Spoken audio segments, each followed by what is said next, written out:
Pernambuco Documenta tem a honra e o prazer de entrevistar o professor Carlos Bezerra Cavalcante, escritor, autor de vários livros sobre a história de Pernambuco e do Brasil. Hoje nós vamos tratar da Revolução Republicana de Pernambuco de 1817. O professor Carlos Bezerra Cavalcante, como eu disse, é autor de vários livros e aborda também a Revolução Pernambucana. Nós estamos iniciando hoje uma série de entrevistas, documentários com o professor Carlos Bezerra Cavalcante.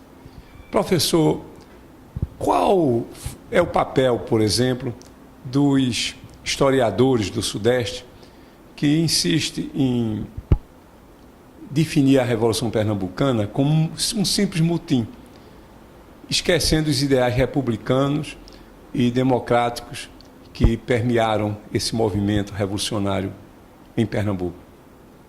Prezado Raimundo Campos, primeiro que tudo é um prazer estar aqui com você, que valoriza tanto a história e o saber. Na realidade, o que acontece com os historiadores de outros centros, principalmente do Sudeste, é que eles acham que o Brasil começou por lá, e como eles têm um domínio da mídia e da questão da impressão de livros e editoramento e tudo mais, editoração e tudo mais, eles então se acham os donos da verdade. A questão da Revolução de 1817, ela iniciou sendo estudada por alguns críticos do Sul, do Sudeste, no caso principalmente de Francisco Augusto de Vanhagem, o Visconde de Porto Seguro, que é sabidamente uma pessoa que trabalhava para os interesses da coroa e, consequentemente, contra os interesses revolucionários de Pernambuco.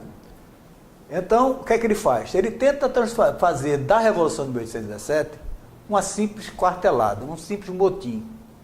Então, isso fez com que a Revolução de 17 passasse o período, os primeiros 100 anos, até o seu centenário, como realmente uma coisa sem nenhum valor para o Brasil.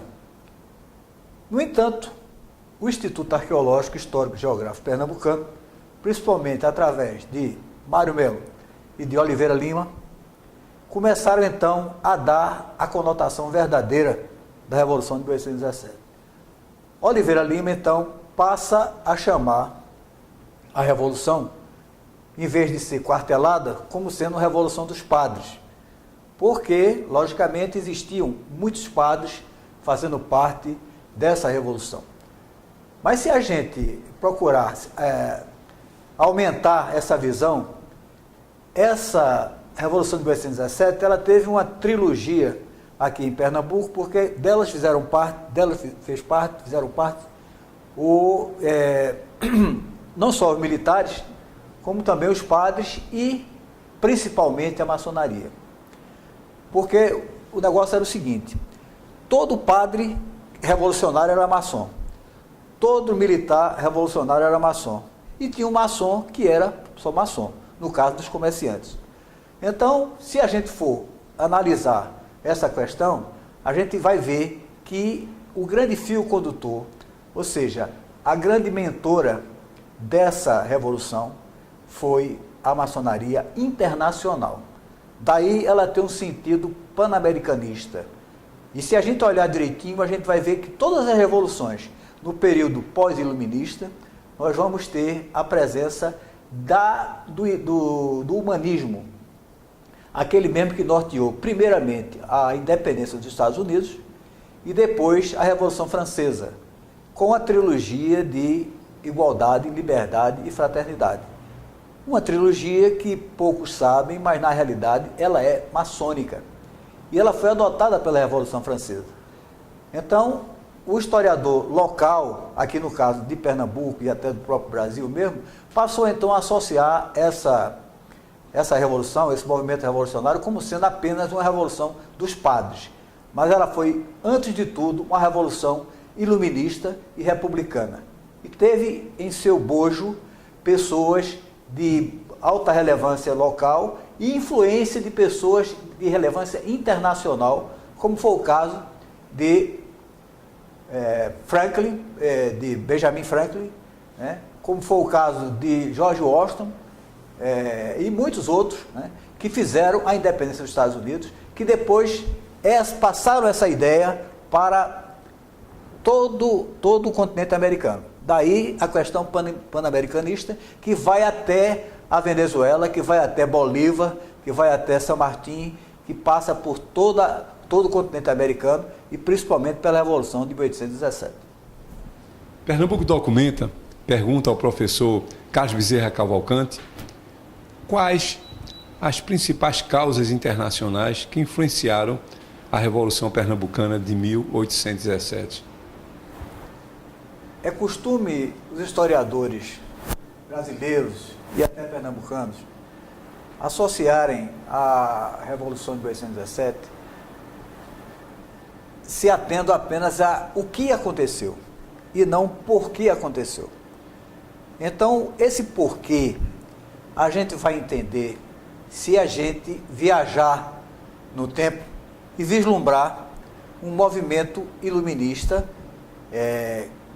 que iniciou-se justamente com o mercantilismo, o capitalismo, que surgiu como um renascimento em que coloca o homem como centro do universo, chamado humanismo.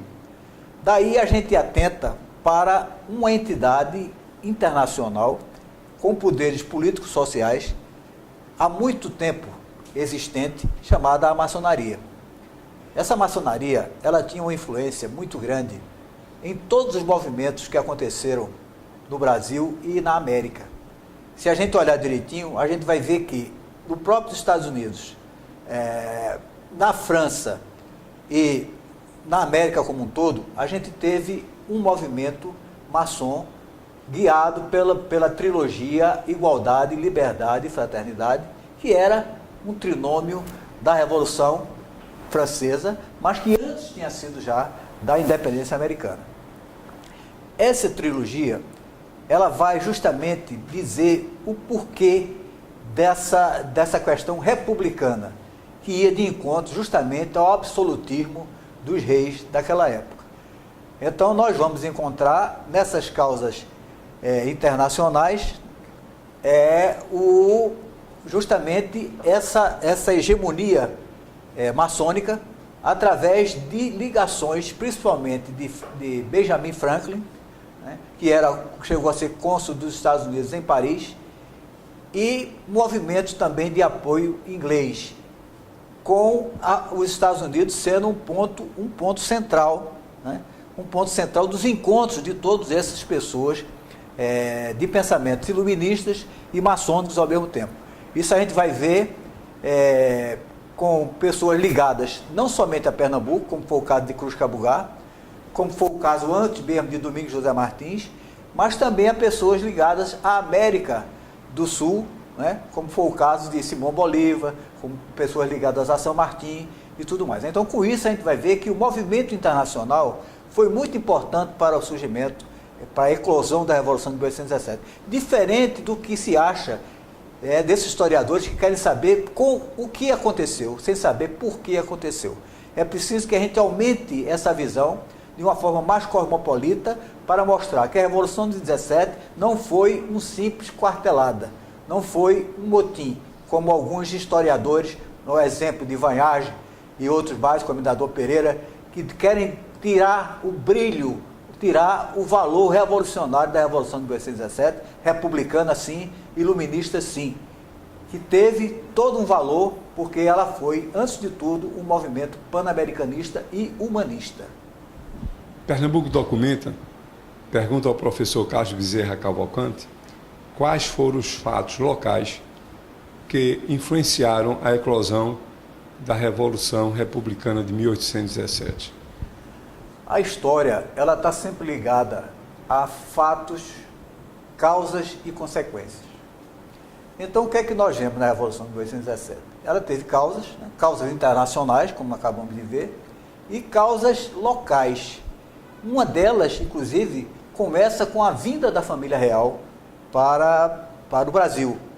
Então, a gente sabe que isso aí, houve uma interferência da Inglaterra junto ao reino português, que era, nesse caso aí, foram interesses contrários à França.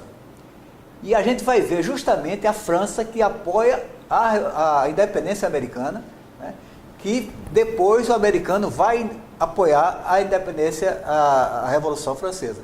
Então a gente está vendo aí a ligação da França com os Estados Unidos e vice-versa. Pois bem, a família real vindo para cá, em 1808, ela acabou trazendo uma quantidade imensa de áulicos, né, pessoas que viviam tipo parasitas, né?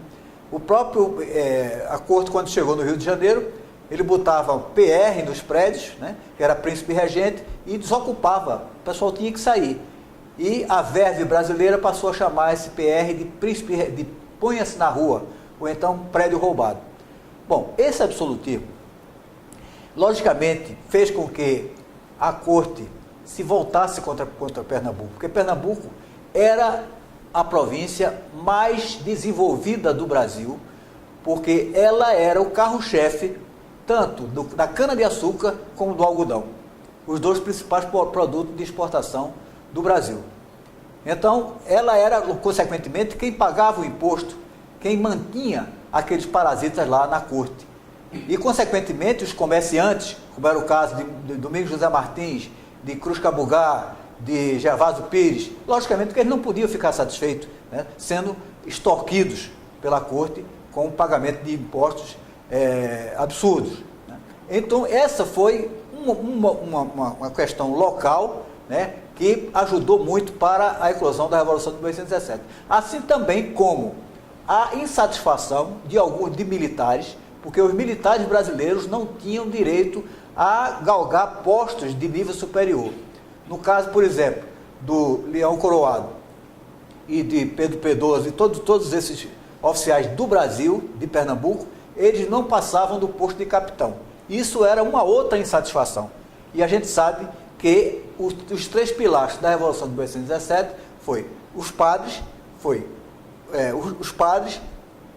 os militares e os comerciantes. Então, esse tripé fez com que se unisse justamente naquela trilogia de igualdade, liberdade e fraternidade. Então, casou, né, justamente a questão local com a questão internacional.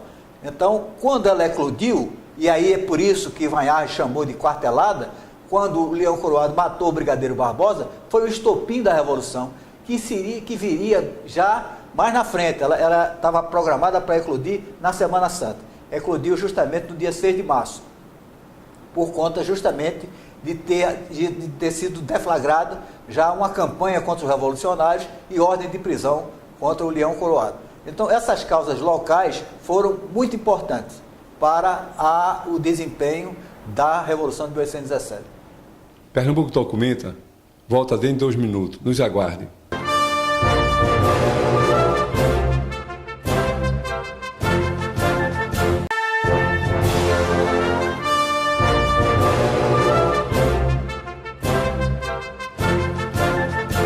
Pernambuco Documenta volta com a entrevista documentário com o professor Carlos Bezerra Cavalcante, coordenador da Comissão de História e Geografia do Instituto Arqueológico, Histórico e Geográfico Pernambucano. Professor Carlos Bezerra Cavalcante, por gentileza, devido à importância dessas revelações que o senhor nos está trazendo sobre a maçonaria, o senhor poderia tecer mais informações, mais detalhadas, sobre essa participação da maçonaria na Revolução de 1817? É preciso considerar também que foi a maçonaria que instigou a Revolução Francesa para destruir o papado. Ou seja, a maçonaria na França, ou seja, a Revolução Francesa foi uma revolução que foi contra a Igreja. Então, como é que muitos aqui querem colocar a Revolução de 1817 como sendo uma revolução da Igreja, ou seja, dos padres? Na realidade, ela foi dos padres, mas não da Igreja. E tanto isso é verdade que, conforme documentação, o que nós tínhamos no seminário de Olinda era uma proibição de livros de Rousseau, né, de livros ligados ao iluminismo. Então, o que acontecia foi que, o que acontecia no seminário é que não havia local para propagação, nem para movimentos confabulários, né? Movimentos de antagonismo, de debates entre padres e muito menos entre alunos. Ali não foi o local de se debater. O local onde se debatia as ideias iluministas e revolucionárias eram nas festas sociais, nas lojas maçônicas e alguns locais na casa de algum deles, mas nunca no seminário como se quer. 80%, 90% dos historiadores querem colocar a Revolução de 1817 como sendo uma revolução eminentemente do seminário de Olinda, quando isso, na realidade, não corresponde.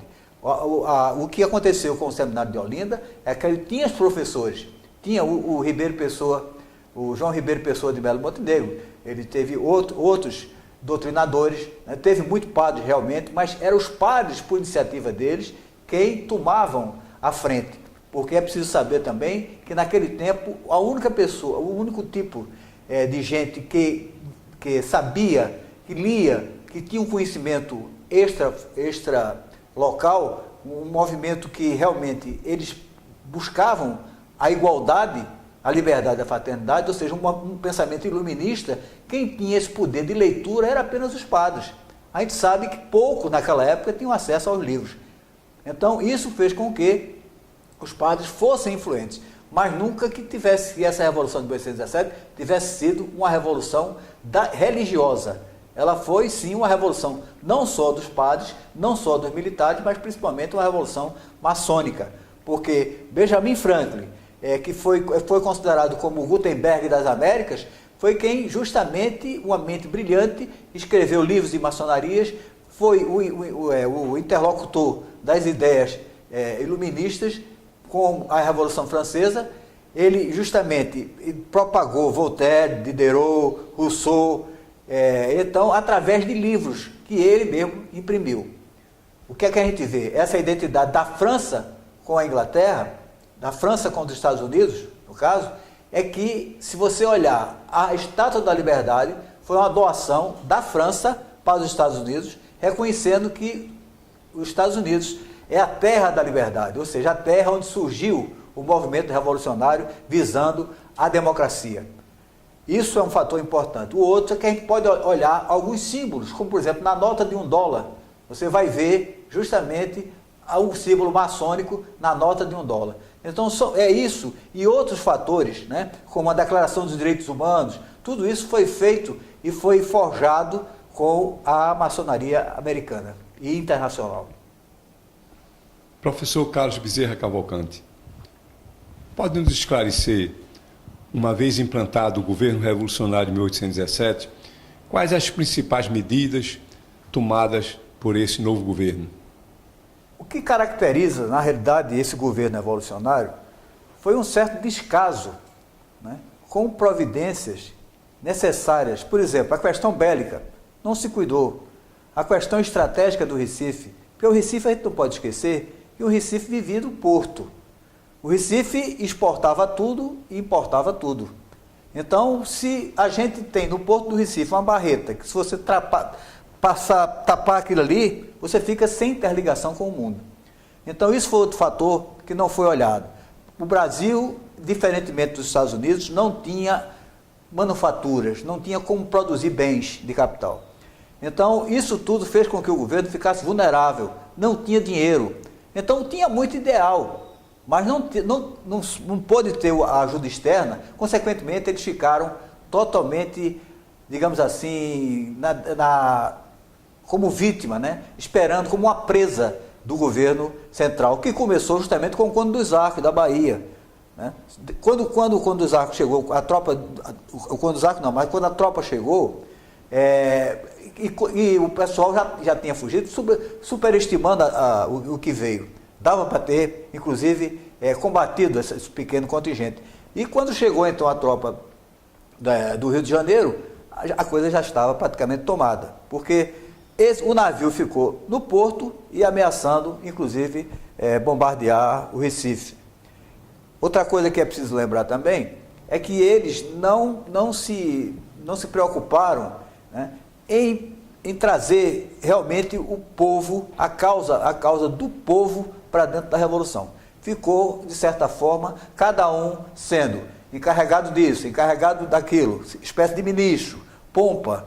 E aí, realmente, eles pecaram muito nisso aí. Muitos viram que a coisa não ia dar certo logo no início, começaram, então, a refugar. E quem fica realmente prejudicado com tudo é o padre João Ribeiro Pessoa de Melo Montenegro, que vai e termina se suicidando nas matas do Engenho Paulista.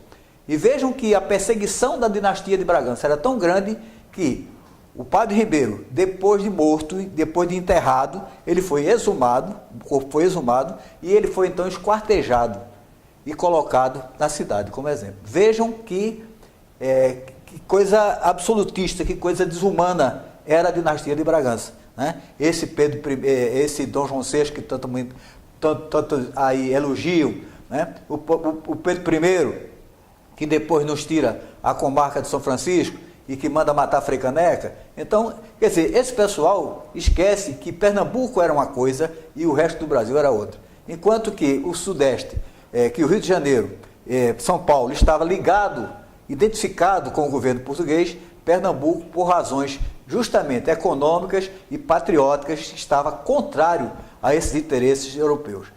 Isso é um fator que caracterizou também o novo governo. Agora, uma coisa que ficava bem clara é que a prova de que houve uma interferência maçônica internacional é que, segundo Tolenari, um francês que residia aqui naquela época, eles eram recebidos no palácio, quem fosse no palácio, eram recebidos com saudações maçônicas. E tem mais, quem fosse estrangeiro tinha um tratamento especial.